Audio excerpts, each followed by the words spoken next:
Let's talk about bad fit customers and why they're bad for business. Bad fit customers are typically customers that don't align well with what you're offering and how you sell or deliver it. Here are 5 characteristics of bad fit customers. Number 1, they need heavy customization. This might include custom services, custom deliverables, or custom pricing, because for whatever reason, your standard offerings don't meet their needs. Number 2, they are high maintenance, and I'm not talking about personalities here. I'm talking about the disruption of your team's typical workflows. So there's a lot of need for back and forth communication and negotiation that other customers don't require. This disrupts your normal processes and eats up your team's time. Number 3, they don't look like the majority of your customers. Most early stage startups focus in on a narrow customer profile to gain meaningful traction with a well-defined customer segment. A customer that falls way outside of your normal customer segment may be a bad fit. Number 4, low adoption or usage of your product. For example, if you have a SaaS product or some kind of digital app and a customer rarely logs in and there's a low user adoption rate, you might have a bad fit customer on your hands.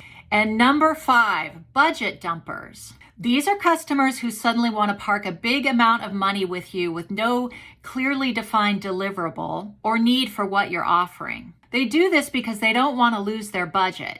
So they give it to you with the understanding that you'll all figure it out later. Now, my company took a lot of money like this in our earlier days. When it came from existing customers, it usually worked out because they were familiar with what we offered. But the couple of times we took it from new customers, it didn't work out.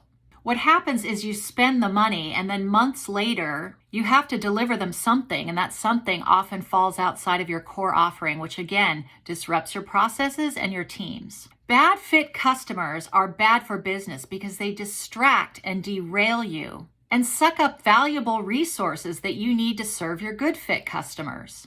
They can also make your revenue look lumpy and negatively impact your churn and renewal rates, which can materially hurt your valuation if you're trying to sell your company. Bootstrap startups tend to take on bad fit customers early on in their business for one very good reason. They need money. In the early days of my startup, I took on many bad fit customers. In fact, I took on every single customer who was willing to pay.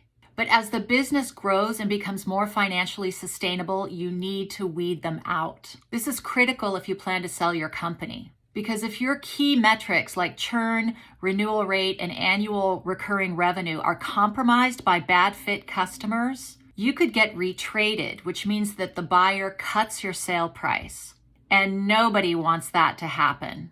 Follow me for more content like this.